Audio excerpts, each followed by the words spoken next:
Get out the spectacles.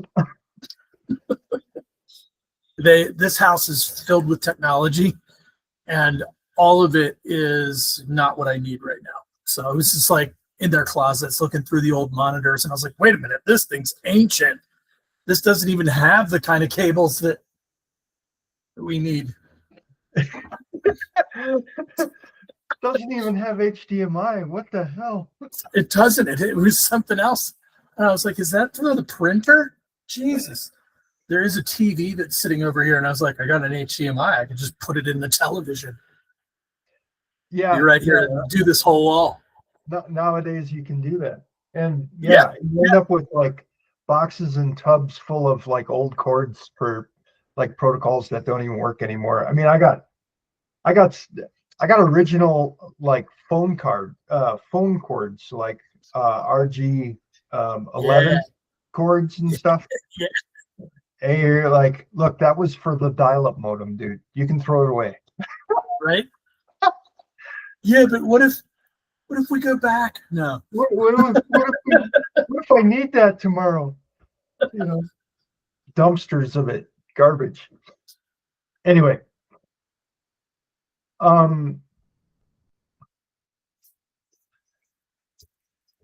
what can I do, I guess, to best help you right now? Or I can show you what I've been working on that I could send to you, and it might facilitate doing what you need done. All right. Let's give it a shot. I feel like yesterday helped me to feel like I'm on the right track. Yeah. Just got to keep trusting that process and stay away from the creative stuff.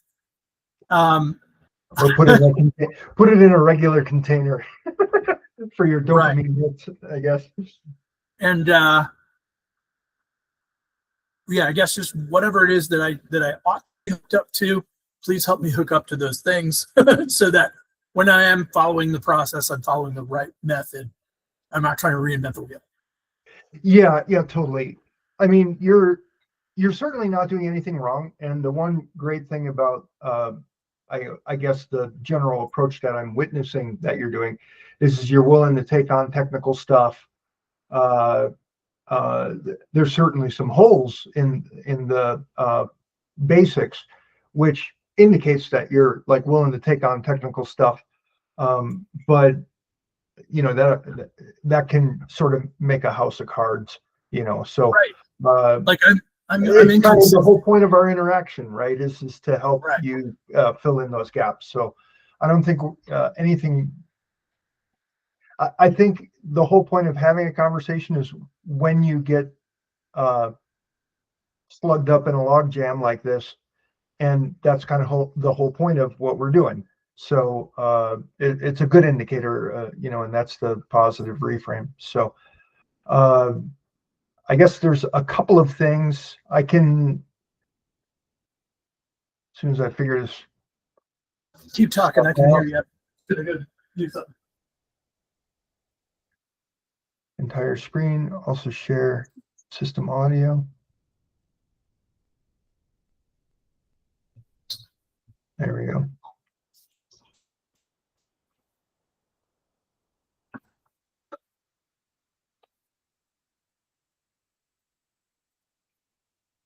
Okay. It's kind of like the Google version of Zoom meeting, kind of doing it the way it wants to do it. So you got to tell me if you have a good.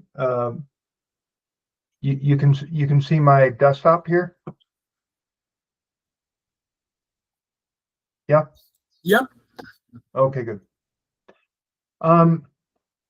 First off, first thing I think is good reference for Markdown. This is markdownguide.org. You should check this out. And I don't know if Notion is recording for me. Huh? I just needed to check to see if Notion is recording for me. I don't know if it is. So I just gave you that URL.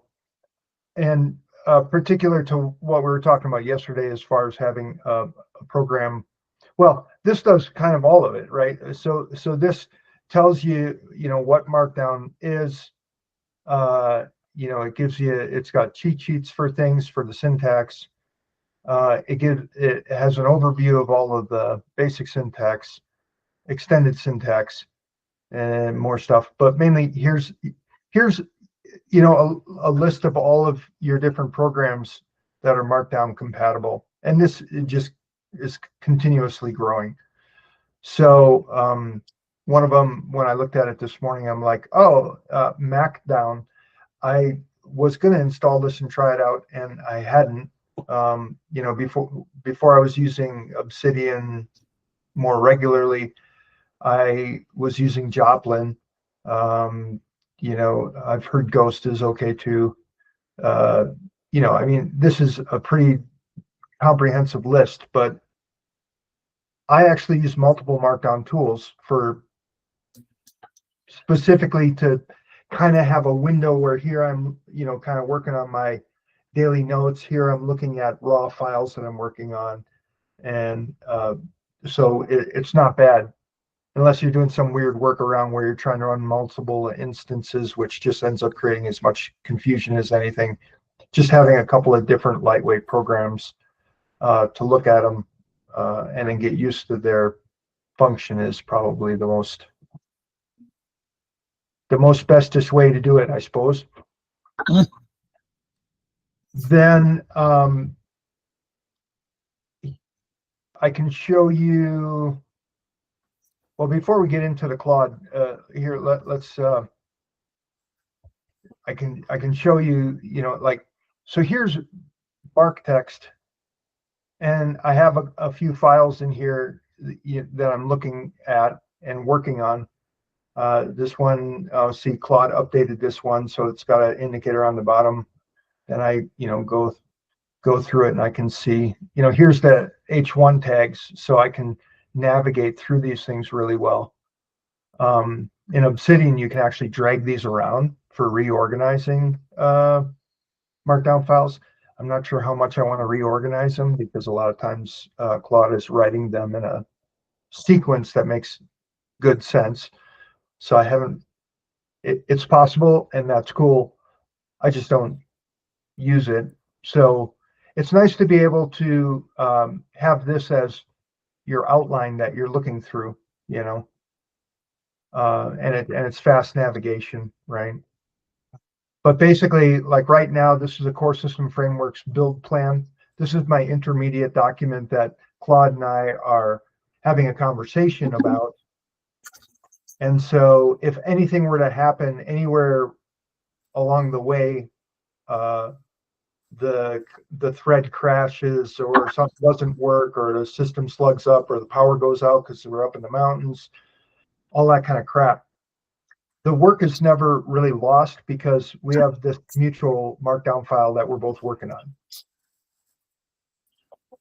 And that file is right here in my session working files. So what I have, this computer is I'm using it like a dumb terminal. And in the documents, I have my Claude co-work folder. That is the folder that Claude gets to play in. This is the sandbox. The computer can fail. Claude can fail. No files are harmed in the making of this movie kind of deal, right? Mm-hmm. And so Claude right now, the Claude co-work folder right now has my toolkit in it. I've started to separate my toolkit assets out because those are the big things. And so everything in the toolkit should be at this point just Markdown files. And this is an extraneous file that was superseded. I'll delete it when I'm done with work. Gotcha. So if you look at the structure of this thing, I think there's only one addition really in the top level that's different than in the version 3 that was on the website. And I can send you, well, I don't have a deployable version of this one yet, but the version 3 will get you a long ways. And I can throw you components along the way too here. So Okay.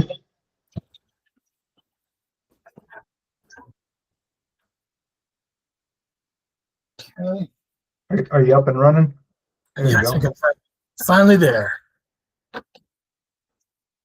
So the way this works, the start here is self-explanatory. You got a start here in a master index.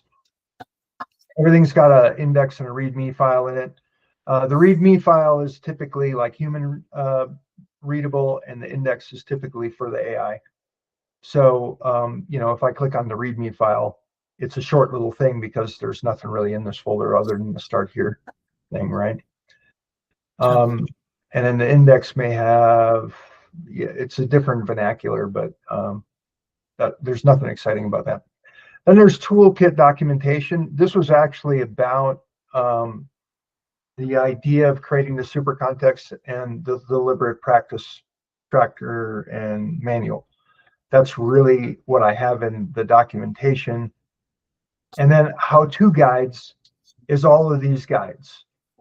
All of these guides coincide with all of these folders.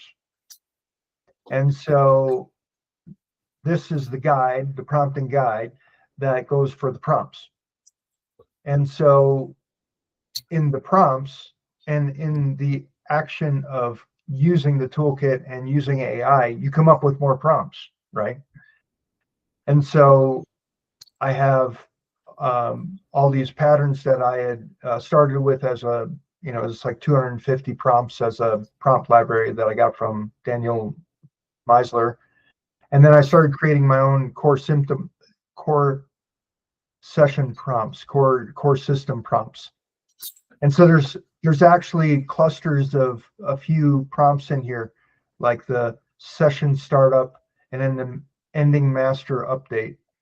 Those coincide with the beginning and the ending of a session. But then there's context window handoff, or when like a session gets junked up and it doesn't work anymore. And so rather than having to go read through the whole core system, what I'm building right now is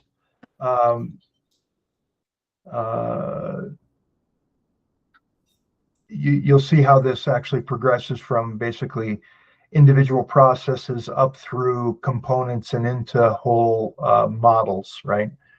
And so like the framework through the orchestration, that's like the advanced working series, right?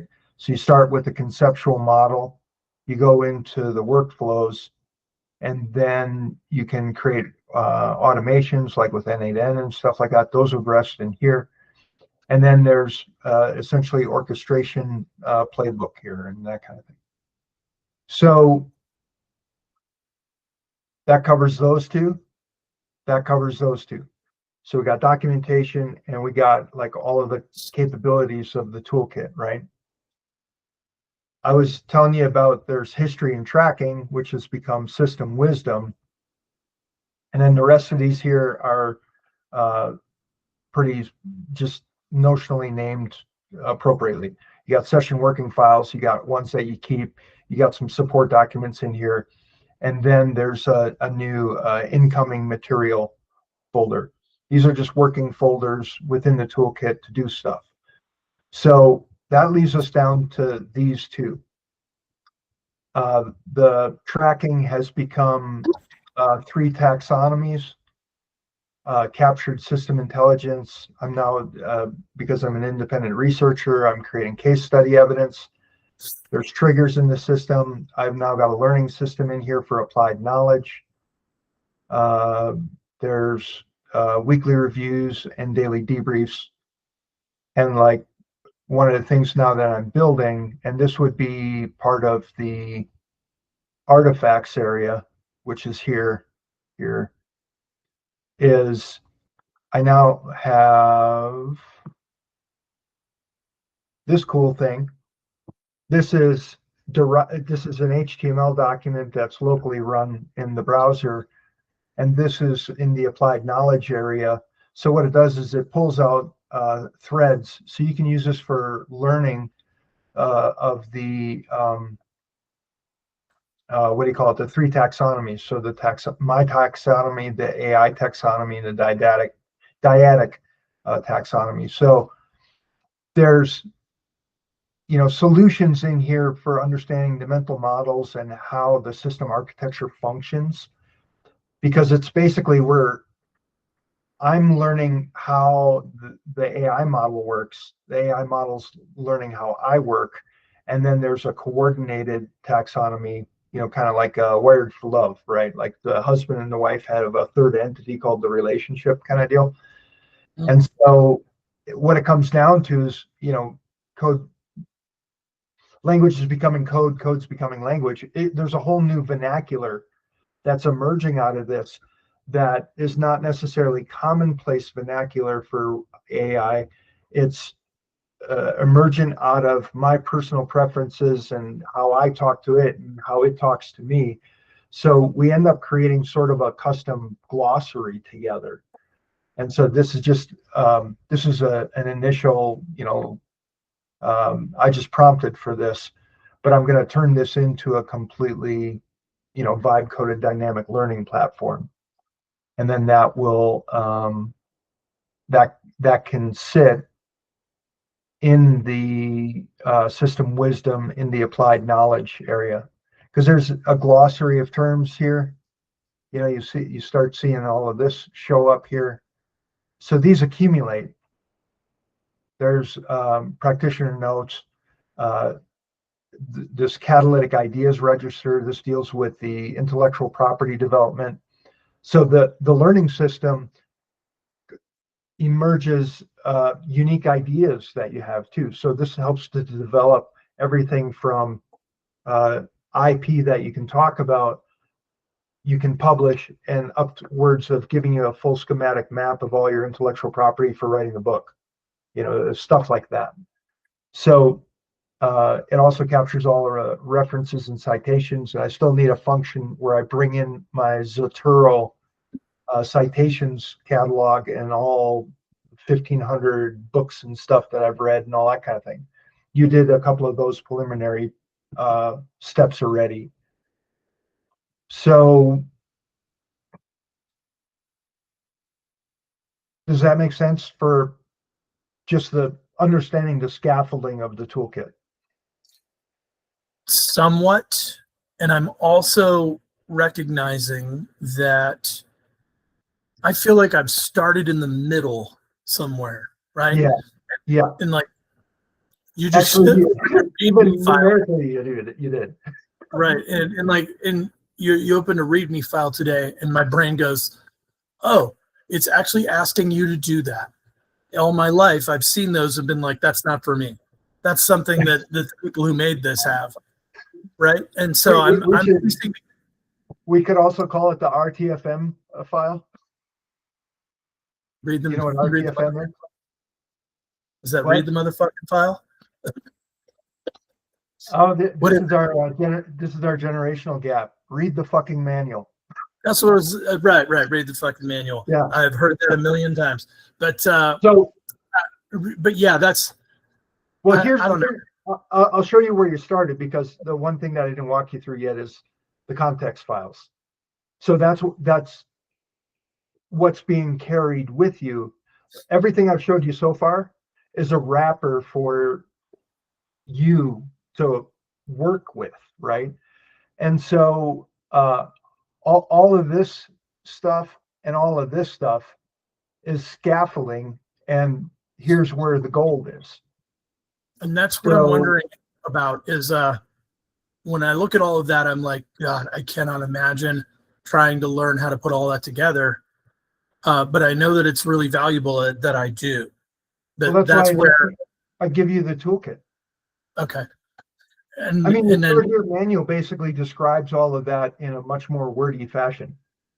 And then I suppose I could then go to Claude and be like, hey, explain this to me like I'm a brand new guy, learning that what this is and how this works, so that then I could actually understand it a little better too.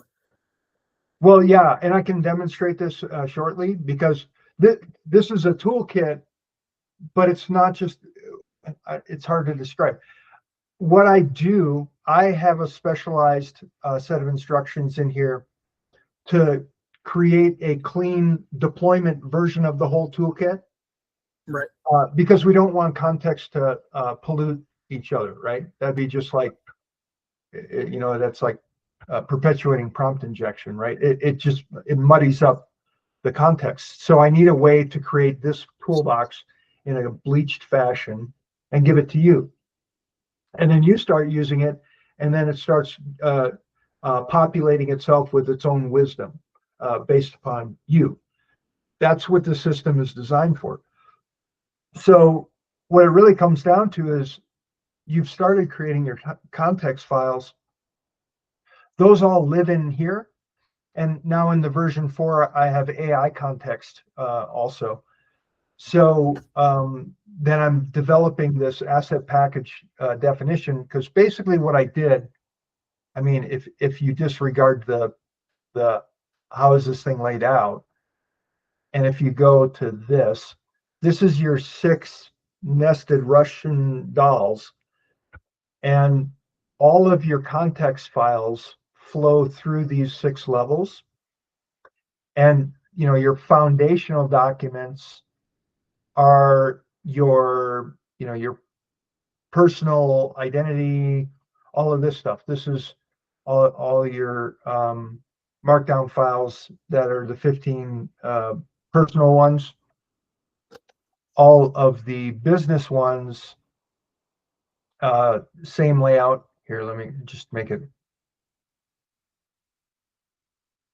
Here's the 15 of the business documents. And once you develop things thoroughly, this is all key message platform, but it's been chunked for progressive retrieval. And so different pieces of the key message platform are chunked out so that you don't have this really big honking file for it to pull into context based upon what it all needs. Mm-hmm. And so beyond a certain level of development, you see this chunking going on. So the top level files are basically your life philosophy, your business, that kind of stuff. But then what it does is it goes all the way down to asset production. And so if you have, say, a course or a how-to guide or a newsletter or whatever, email campaigns, those are assets produced. But basically, if you want to create what we call something like a content generation engine, that nested file structure is wrapped with specification development. It's got a wrapper of spec-driven development around it. And so it's like the answer to my prayers. Yeah, what it does is I identify a piece of intellectual property or something unique I want to talk about. And so what it does is, here, check this out. Intellectual, we're going to go into the business foundation, and now everything's all expanded, so it's hard to see. But there's a folder inside of intellectual property, not just the frameworks and stuff, but here's a list of my IP, my unique IP. There's a whole prompting structure to develop your unique IP. And so this is, you just take, glass box transparency IP assessment. Well, let's see, cognitive architecture, we'll say. So what is cognitive architecture? It's been developed into an IP. So what cognitive architecture at the high level does is it creates a content vector down through those 6 levels. And so when you want, that's why I was saying yesterday, you don't want to ever have to write in an email sequence or a LinkedIn campaign. you identify a content vector, you tell the AI what the asset package for that content vector looks like, and then it generates all of the files all the way through, contingent upon all of the filter mechanisms. And so what you have at the top level is your foundational documents. If you look at the content strategy before it produces assets, or let's say offering specifications or portfolio, this is sort of the middle tier, right? Here's where you see low, middle, and high for community, low, middle, and high for courses, low, middle, and high for coaching, and in public offerings, right? And so that's the portfolio of offerings in the different categories. And then there's specifications for all of those here. That's the next layer. Then you get to content strategy. Content strategy, lo and behold, is all the different channels. And so LinkedIn, you were talking about LinkedIn. LinkedIn is right here. And so what you have is the index file for the AI, and you have LinkedIn guidelines. So this is best practices. You know, you can look at these. So this is 3,600 words of best practices for LinkedIn. And I haven't even input my specific followers. I got 6,000 people that I'm connected with on LinkedIn, right? So I need their profiles in there. I need that cross-referenced with my ideal client profile, which is higher up in the documents, right? Those are all filter inputs that refine the guidelines, right? And tell, you know, the audience on this channel, because it'll be different for LinkedIn than Facebook, different for Instagram, different for the way you want to write about it on your website, different in the community, because these are all different psychographics. And this is the power of the large language model. It's not spell correction and grammar. It's being able to take a piece of content subject matter and can finely tune it to each demographic across every channel. Right. That's where you get your conversion optimization, right? Right. So, and when I had my my virtual assistant, he was doing this every time that he would go in for Instagram, Facebook, LinkedIn, and YouTube. This way, it's all captured. It's always there until we tweak it. And then we can we just give it a rather more simple prompt, and it does all of them. That's incredible. Well, so look at how far this goes, and then let me just finish up the workflow, and then we'll totally spend what you need. So I'm over here. I'm currently working on the OKRs refinement process. So I now have an established set of OKRs on top of all my context, which is standard business management practice since the 70s. And so this is a long thing that I'm doing. Will you please define OKR? Objectives and key, what is it called? Key results. Sorry, objectives and key results. Cool. So thanks.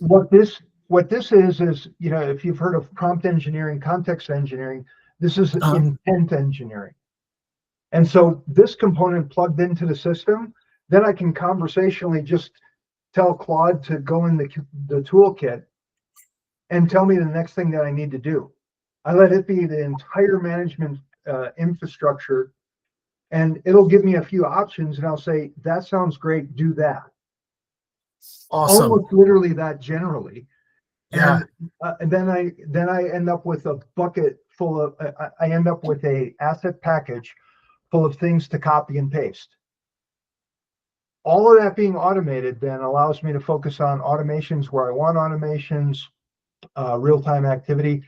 the next generation thing to build here is a complete dashboard that just shows inputs and outputs across communication across all these things. So I'm in co-work. I got 3 tasks running. I'm now I'm backfilling workflows for each of those different clusters of prompts. So that's another thing that's operating right here. And this is the thing that's right now proofing out the STD workflow version 3 across all 6 layers. That's what's currently happening. But let's say we want to do something new. I'll give you an idea of how this works. We're going to start a new task. I just give it the Claude cowork file, and I say run complete session startup.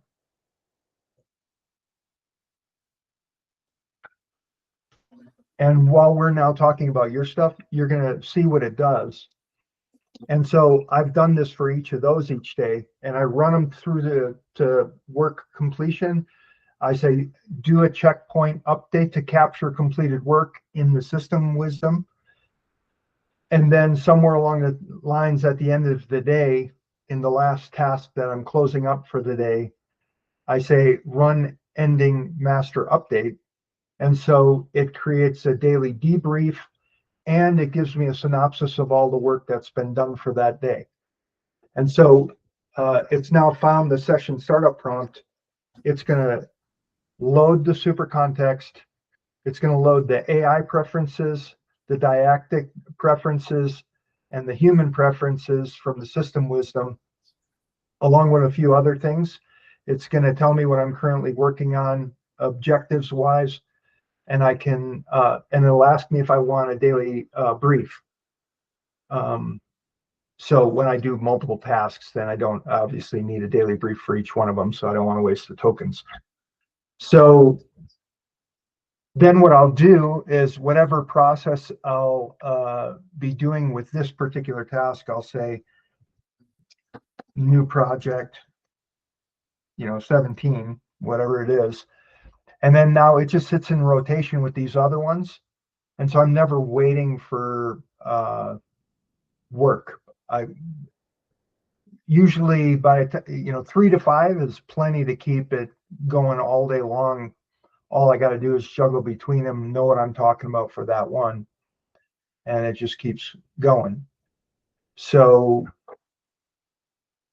that's the workflow. And on my other computer over here, I got email and I got Obsidian running my daily notes, and I got a browser over here. I got a browser over here. That's, on 2 separate Mac minis. That's what I'm currently doing.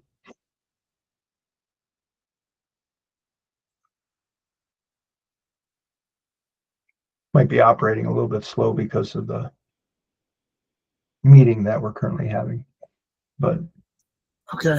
So the toolkit that you gave me is what you referred to as the free version, and there's another one that I guess is from a paid toolkit that is more robust. no, it's just the next iteration of it, next version. Okay. I mean, at this point, it's really cool because there can be stuff that I'm studying. And like yesterday, I did a presentation and there was a couple of questions in the presentation asked. And then yesterday morning, Andrea shot me a web article that had some really great information to incorporate into a component. And so literally, as I'm working with people, as I'm coming up with ideas, I just start up a task somewhere along the line and I shoot that additional content in to the system and ask or say, here's a way I'd like it incorporated, and then it does. I'm not sure why it showed this as a code block. It wouldn't normally show this as a code block, but here you go. Human preferences, AI, the super context, current focus. I'm doing production run number 1. That's this. There's triggers in the system. Human baseline advance across most dimensions. I'm not sure what that is.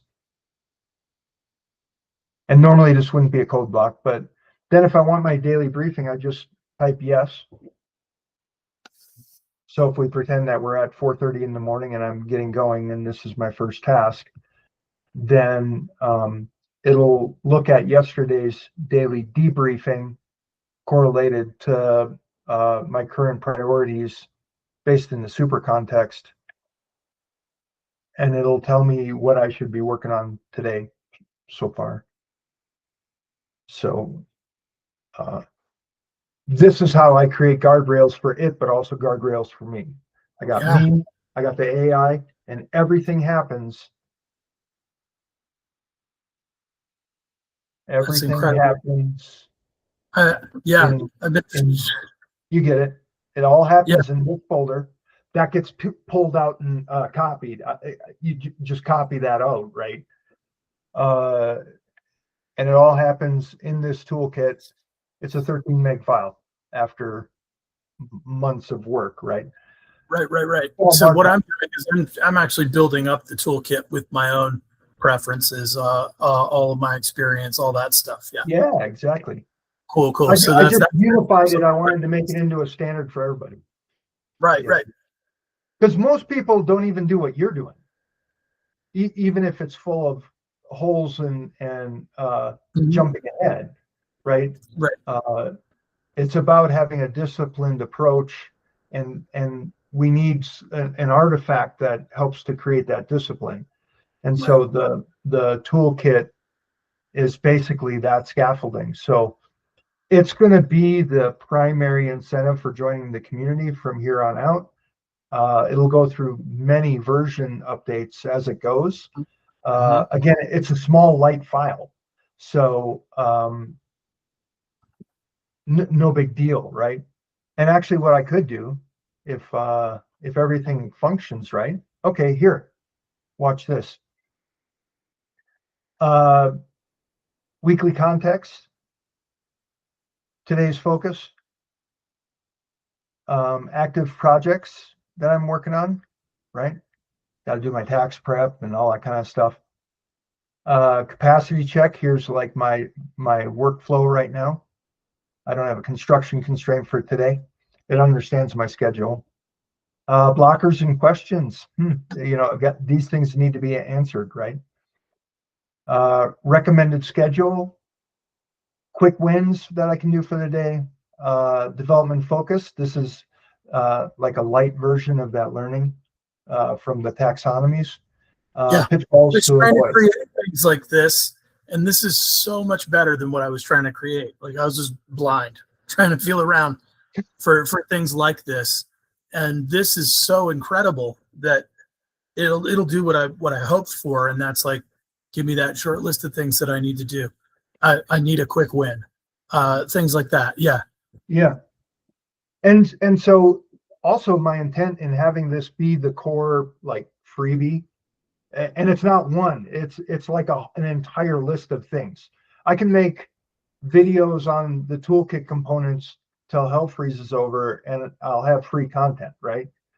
But the simple fact is by giving this into the community and making it sort of like the standard of practice within the community members then are going to help give ideas, ask questions, create refinements, and the thing will just keep getting more rigorous and thorough. So there's no standard model evaluation prompting that's context specific. So I need to develop that as a component, right? And so every time new models come out, you run a series of prompts against them that are biased to the context to see what type of revised outputs you're going to get so that you can maintain consistent output quality through model changes, right? So it's stuff like that, right? There's security verification systems that need to be in place for this. Right now, this is all sandboxed, right? So as we connect to external MCPs and stuff like that, we're going to want to create a more and more rigorous verification infrastructure within it. But right now, the way I have it, there's basically no way for damage to be done. No passwords are in here anywhere. No critical information is in here. Right. It's all curtailed to that working directory that I copy archives out of when I know things have improved or whatever, right?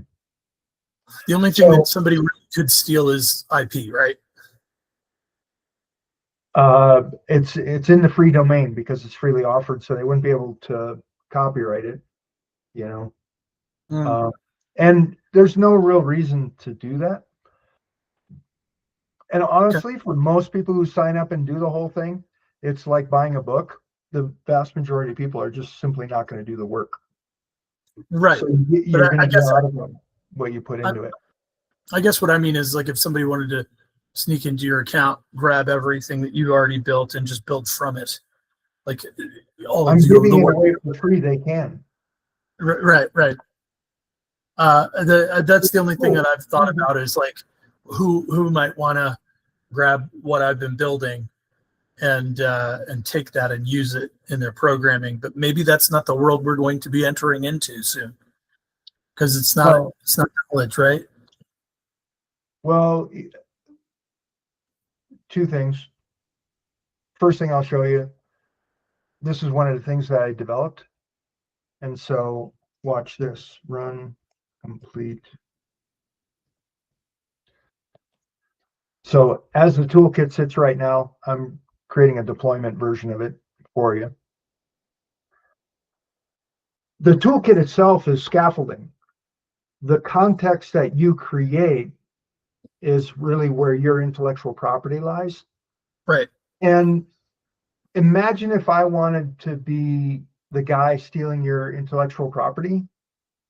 The better your intellectual property is, the less likely I can really take it and run with it, because the more personalized it is. Yeah, you'd have to learn it, all of it, and it's tons and tons of language. Well, I language. need your life journey. I'm not going to have that. Yeah. Right? So anything that it outputs is going to sound like you, not that person. Right. And so that's why it's kind of a self-checking system. And there's guys doing much more sophisticated things for free on GitHub than this.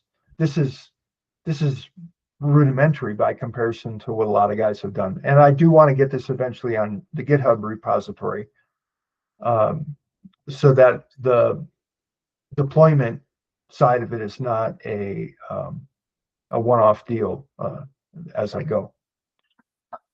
It's another improvement that needs to be done. It'll take me a day, you know what I mean? But right now, everything takes me a day, and I want to get purchasable stuff out, you know. So right now it's I'll have to double check it, but it's creating a deployment copy of the toolkit, which is they'll just be placeholder files for all of the context documents. And if it happens while we're here, I can show it to you, and you'll see that it's just placeholders and whatnot. And so then what you do, and I can show you. I can show you here's a deployment copy of the V3. Very similar. This has become system wisdom. Not much else changed. I have an input folder now for bringing in new ideas. You're going to like it in the V4 because you can have random great ideas, and you can just make a file. You can bring it into folder number 9, run the IP assessment, and the AI will help you figure out what your crazy idea and how it fits into the thing. So you can't pollute your own context. Nice. So yeah, round it out. How does it cross-mogenate? Nice. Yeah, and that's all explained. But these are empty basically. Here's the context files, right? And this would otherwise look like all of my context files. But because it's a bleached history or a bleached version of all this stuff, well, this was the long one because that's the guide. But strategic integration plan. create your own here, right? And so the entire toolkit is now just that. It's just a toolkit, non-contextualized. So that's a deployment copy. Okay. And I Yeah. still didn't get that toolkit unzipped yesterday. What do I need to use to unzip it? It's typically a system utility, so I'm not sure why it's doing that. Yeah, that's really strange. Yeah, because usually that would just open it, wouldn't it? We're both on Mac Minis, for crying out loud. Well, on Apple OS, right? It should. All right, so maybe what I ought to do is take it out of the drive and put it on the desktop. Here's your deployment copy of V4. So what it did now, you saw the original one, yeah, right? And so the foundation documents, I should be able to go in the personal foundation documents, they should all be basically empty, right? So my personal philosophy, it's empty, right? So now you can't be polluted by my context. Nice. When using that. So what I'll do is I can email this to you. I can email that to you. And you have the current working copy that we've been just talking about. And so the cool thing is see, I think it's still doing some stuff there with that one. But hang on just a second. I got to go let the dogs in. I'll be right there. Okay.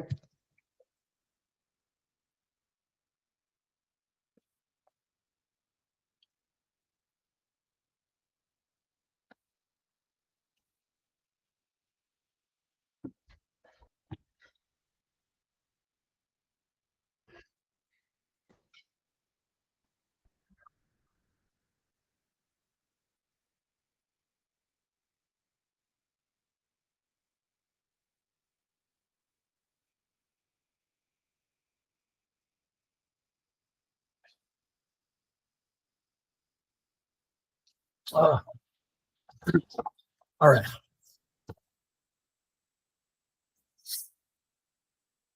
It's still cleaning out some files. It was at 13 meg and now it's down to 7.8. So what it does is it takes it makes a mirror copy and then it scrubs everything. So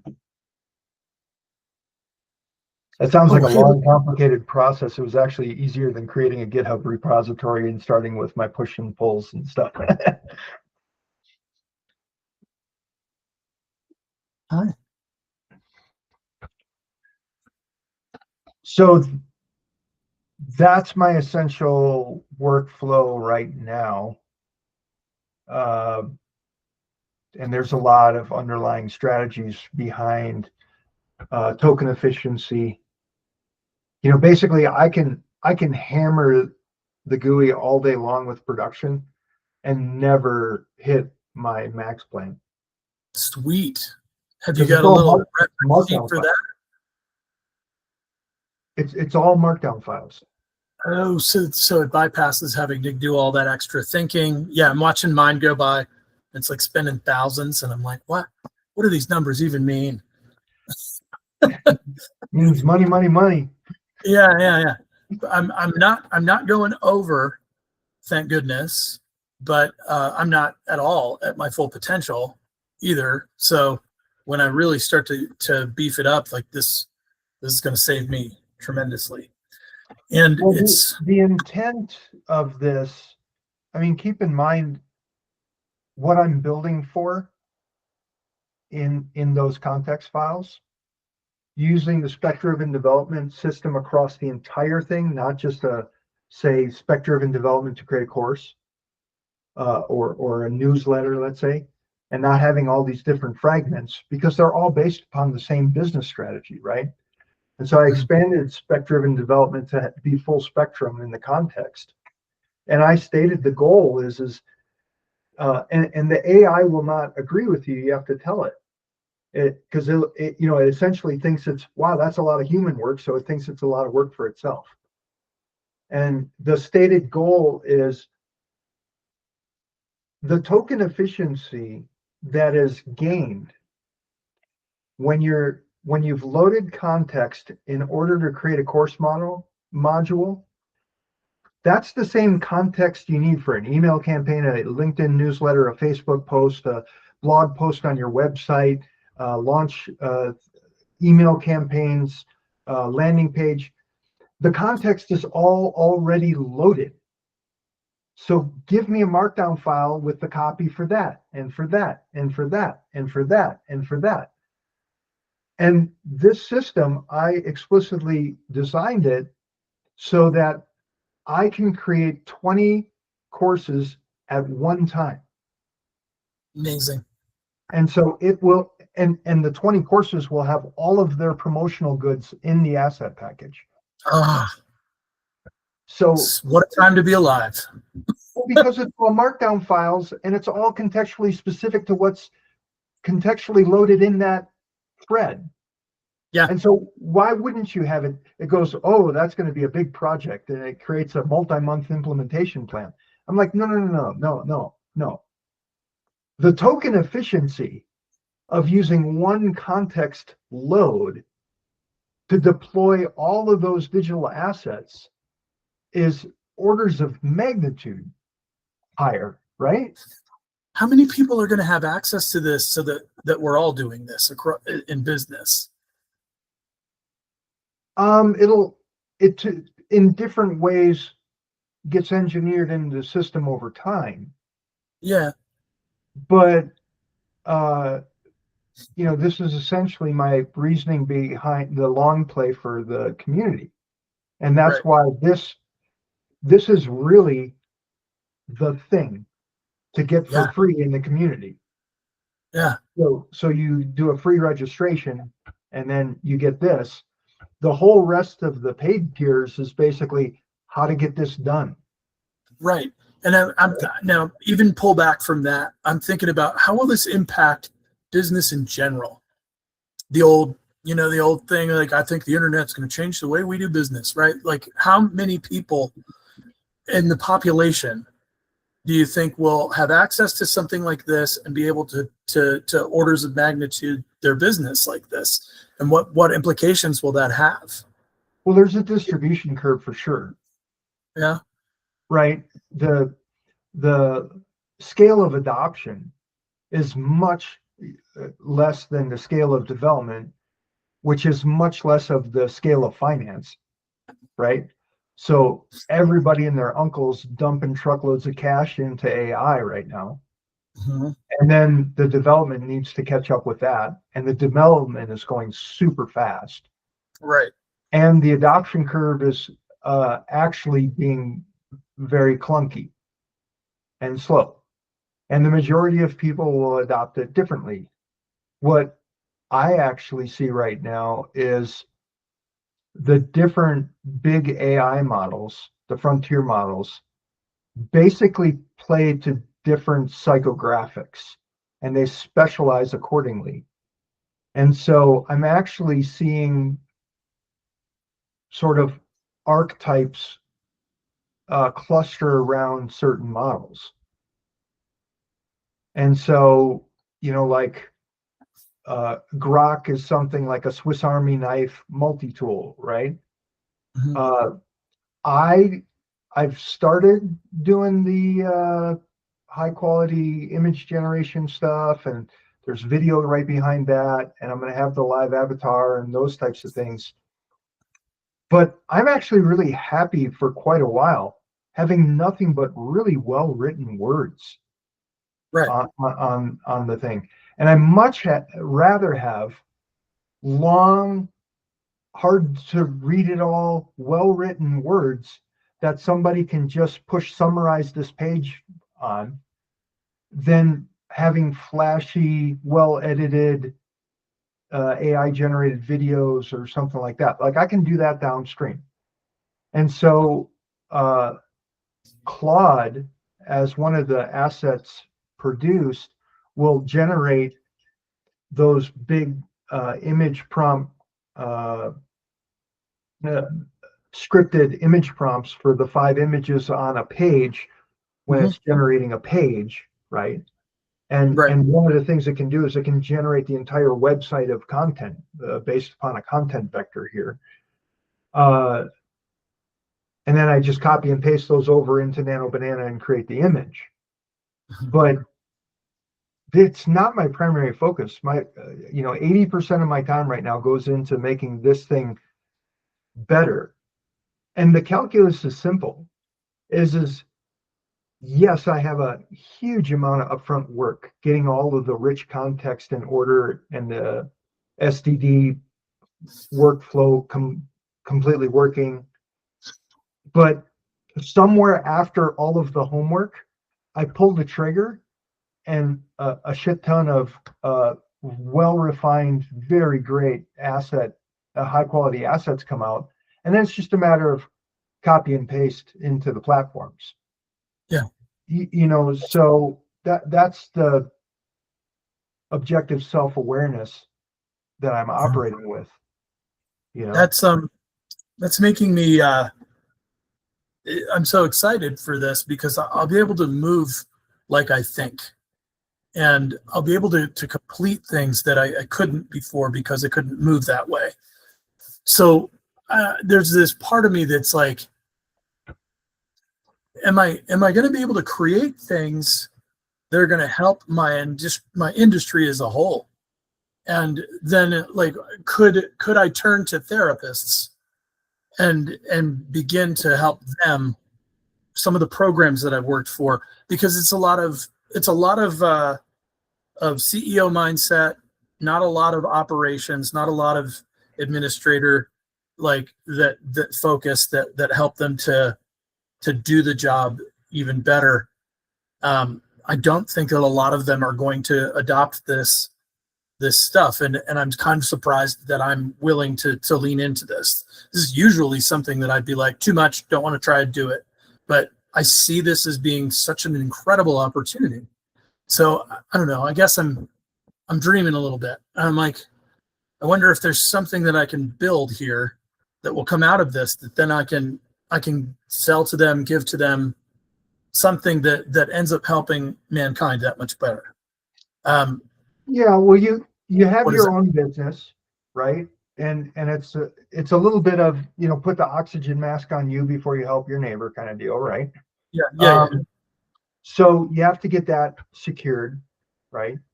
And then an example comes up to mind. Andrea and she's a continuing educational credits provider. Mm-hmm. And so we're using this idea to generate CEU courses for her to offer. Nice. Clearly we can revenue share on that or whatever.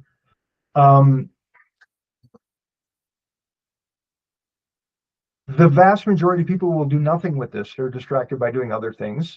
You can't do anything about that. That's part of the reason for inside the community. That gives you sort of the mastermind principle coverage right there.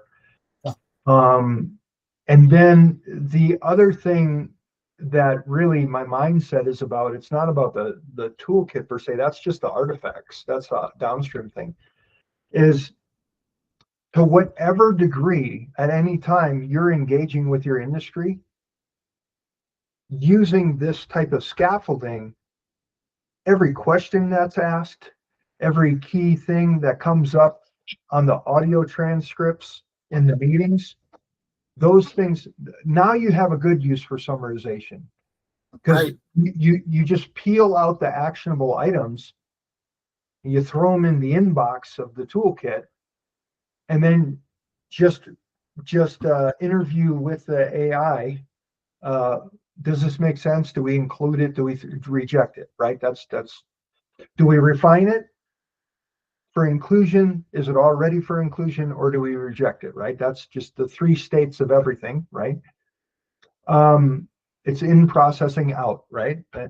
And so you can, and then that's just a short process every day.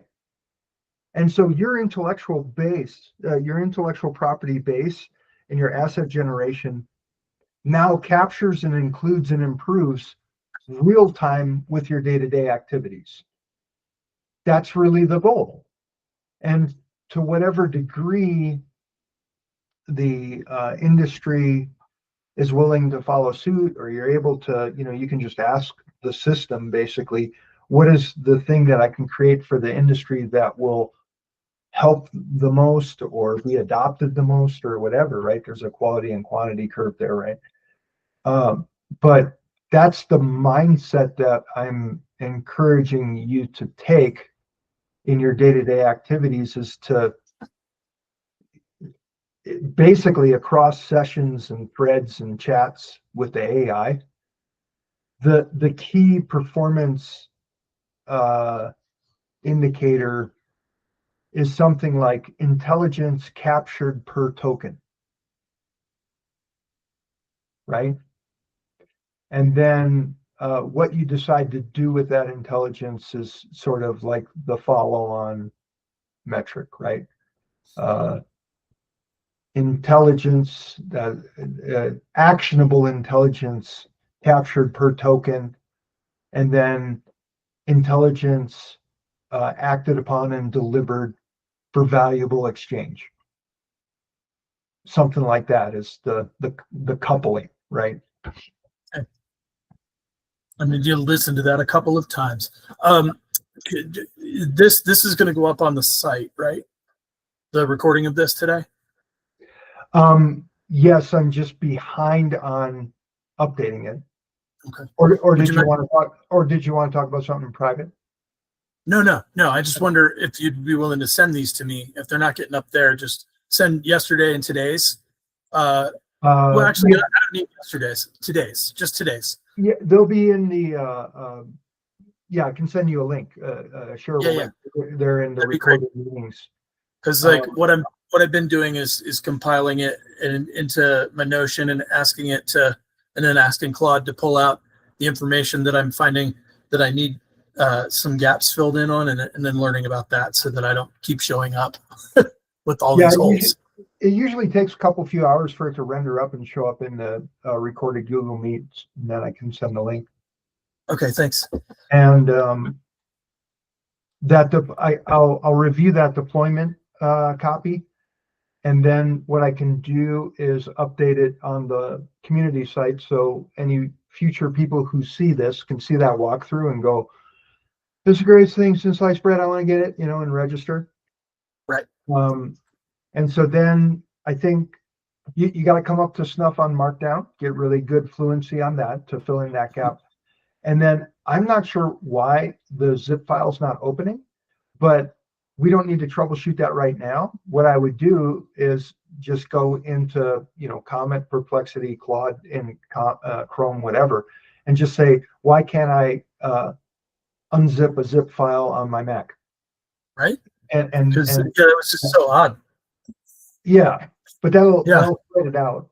And then I just wanted to make sure that you understood that, like, the Mark text program is more like LibreOffice or Word or something like that, as far as like looking at files and stuff like that. Although it does have a viewer for the H1 tags. This is kind of the fun part of Markdown. Obsidian is essentially a wrapper for Markdown files. Ostensibly, it wasn't designed for people to geek out on Markdown files. It was designed to be like a Evernote substitute, where you're not really looking at the raw files. It just happens that its file structure is a separate Markdown file for each node. And so it doubles really great as essentially a file browser for Markdown files. And of course, you can edit them in the window. So it's a little bit different thing. I just wanted to clear that up because yesterday the inference in our conversation was something like I can't get it into Obsidian or something like that. It never goes there. It's like preview, right? It's a viewer program. It's the stuff that I never learned. How things are and what they actually are, because I started in the middle somewhere. And it's humbling. The thing that you really have to catch all the time, because the AI won't catch it, is the working model that you have in interacting with Claude, because or any of them, they don't default to this. They don't understand that there's you and there's the AI and the conversation going on. And it's all about getting that conversation to produce Markdown files. This is not commonplace yet. It's by default, what happens with Claude code at the terminal, because everything's a file, because it's a Unix infrastructure. But nobody works on the CLI. So that's why I'm doing this at the GUI. And it was really great that Claude Desktop started Cowork, which is essentially a Claude code wrapper. And so it allows you to just take a designated folder on your desktop, and basically everything that you capture in that conversation, everything you can do with that, just peel that shit out to Markdown files. I say, Claude, let's make a plan to ABC. And it goes, great, let's make a plan. And it starts making the plan in the thread. I'm going, no, hang on. Let's capture this in a Markdown file so that we can both reference it, and then we don't lose that information. And so it says, great, I'll make a Markdown file. And it makes a Markdown file. And it says -plan. And it's like, now all the work that you're doing in that conversation is being captured, right? And many of those documents will be superseded, get deleted, or whatever. But the one thing that is sure is that if anything goes bad, system crash wise, or more oftentimes than not, what it does is you'll create a plan, you'll create a file from that plan, you look at it, you go, that's great, execute it. And now I catch it all the time. It executes from the thread, not from the file. And so it hallucinates from the thread, or the thread compacted. And so it doesn't have all the information. So it does a half-ass execute. And so that's why it's just become rigorous practice to always have a file, a reference file generated from what you're going to execute. Does that follow? Because I know you've seen enough of it happening and maybe just haven't identified what the hell was going on. This is essentially real-time verification, which is why I don't need big fancy verification structuring, because it's all in a sandbox. By simply having a Markdown file, and I think this is really the ABCs of high quality AI interaction, is just having that folder of files that are always being generated from the conversational thread between you and the AI. That's that independent third party of source of truth, and you can look at it with an app, right? You can look at it. You never have to count on what's happening in the conversation.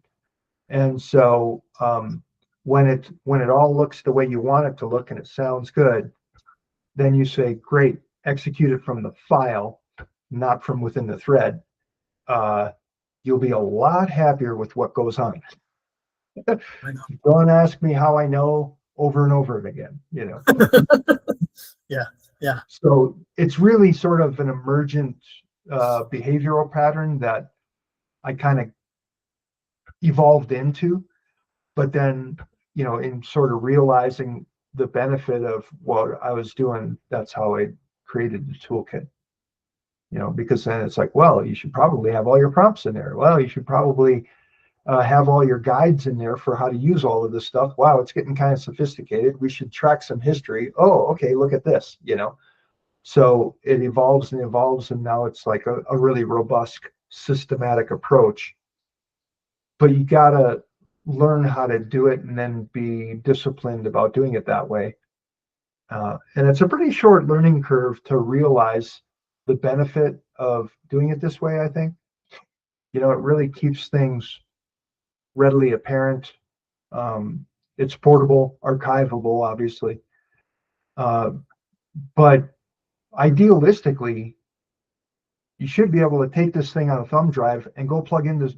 This is what I want to be able to do in a presentation, is be like, well, here, so you got your AI up on your laptop and you're playing with it. I should, and like say at a meeting or whatever, and we go, I don't know, the thing's behaving stupid or whatever. and go, check this out. I plug in, I say, run complete session startup. And suddenly the AI is now behaving in my context. Right. Wherever I'm at. That's the desirable outcome, right? And I could potentially jump onto, let's say I go to visit a program that's really struggling and they need a lot of help with training their staff members. I can plug that into their computer and be like, let me have access to how your program works. We dump it in here and I create a training session in my voice. And essentially you could open up a browser, log into Claude, give it access to the directory, and you're off to the races. Right. And then now I've got something that is entirely built for your program and everything that you stand for in my voice. Let me go train your employees. Let me practice this up a little bit and I can go do this. I mean, the other consequence, and this probably answers your earlier question. You were using a deployment copy. You can leave it with them. Right. But yeah, if I want to really be flashy, I can do empowering. Right. I could do that and then I leave it with them. As soon as people see the difference between what they were struggling with and the fluidity that you can get work done based upon doing this, they're going to go, oh my God, I want that. And you go, how do I buy a copy of it or whatever, right? That's the next thought. You go, no, well, you can just keep this. Yeah. I mean, that would be fantastic. Like I guess the part that I'm thinking of is one of my goals is that I do want to train staff members so that there's a sense of pride and nobility in the work that we do, because it's missing. The people don't feel that way anymore. And I want them to get out of glorified babysitter land and into something like I'm making a difference in people's lives. And I feel like that my bedside manner will be the thing that can get it there. And like, if I can go to some of these programs and be like, I can have something made for you this afternoon. And, totally. and that, what's it worth to you? And also you can have this for later, you know? Yeah. And the only fall onto it, and it sounds salesy, but it's true, is if I give away copies of the deployment without having people register, they're sort of dead in the water in a fast moving environment, right?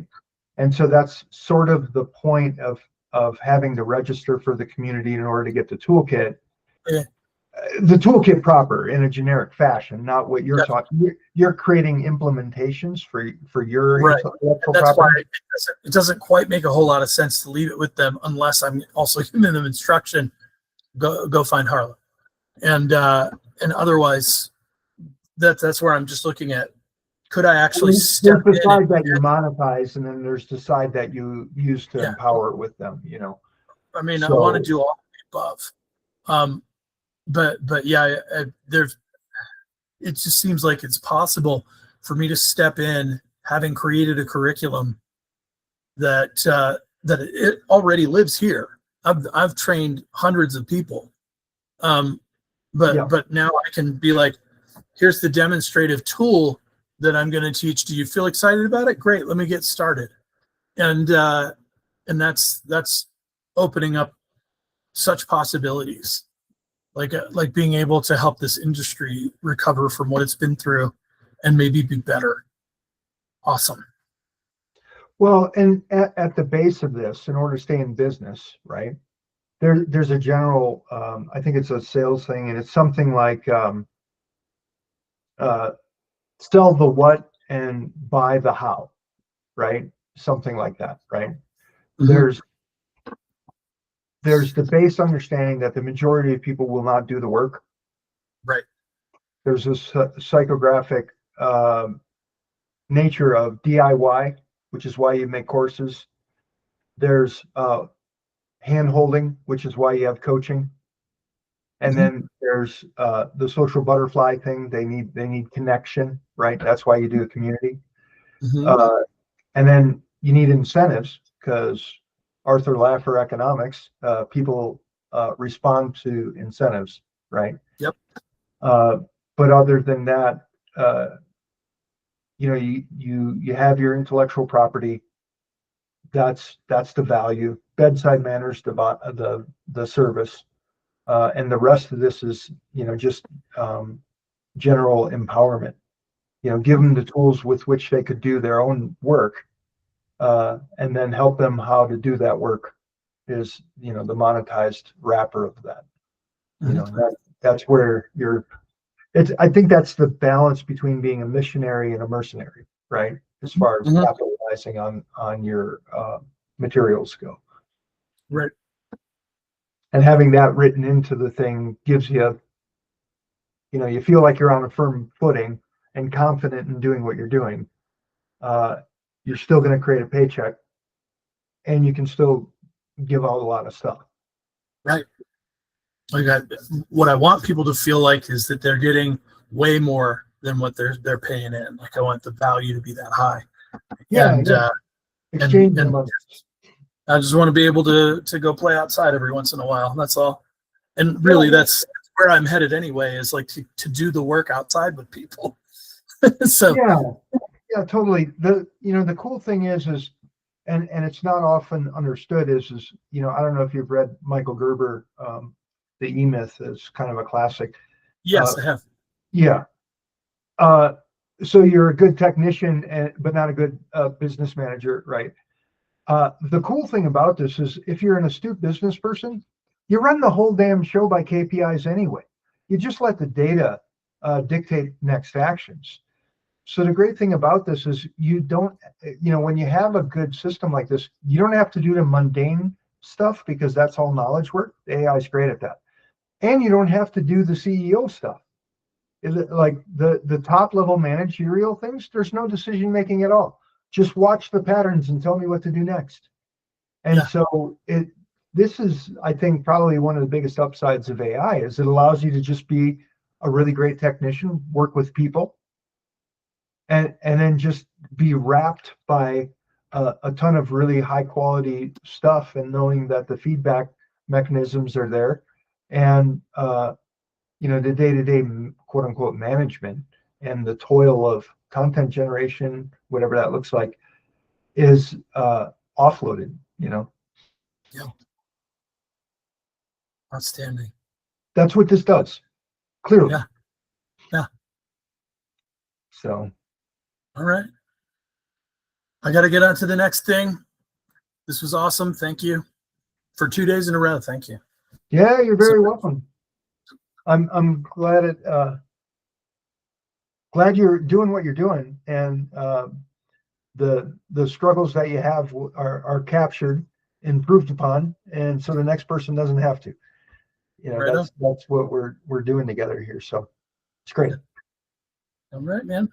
Well, have yourself a good weekend. Certainly, I'll be emailing you a couple of things here once we check stuff out. And you got a little bit of work to do on your computer to get that running the way you want it to. But you feel like you're in good shape? Yeah, I think so. And I'm actually going to see Andrea tomorrow. I'm doing the full shebang. We're going to see if we can knock loose some old lasting trauma. Should be a great time. Oh, that's awesome. I didn't even know that. Great. Yeah. Well, very cool. I got to see what I'm doing tomorrow. Maybe we cross paths and have breakfast or lunch or something like that. When are you going over there? I'm going over there at 8, and then I've got to go. I'm going to do a workout session right after, and so I'll be in the Conifer area, and then I've got to drop some stuff off for the Mountain Club. It's a 12-step program. I'm on the board there, just dropping off some supplies, and then I'll be free. Should be around. That'll be 8, 9:45. Maybe I'll be all wrapped up with that stuff around 11, something like that. Brunch. We'll see. We'll see what I'm working on. I could be in the rabbit hole, Okay. But cool. Awesome. Well, cool. Have a great weekend. We'll talk to you again soon. All right, Ben. Take care. Take care.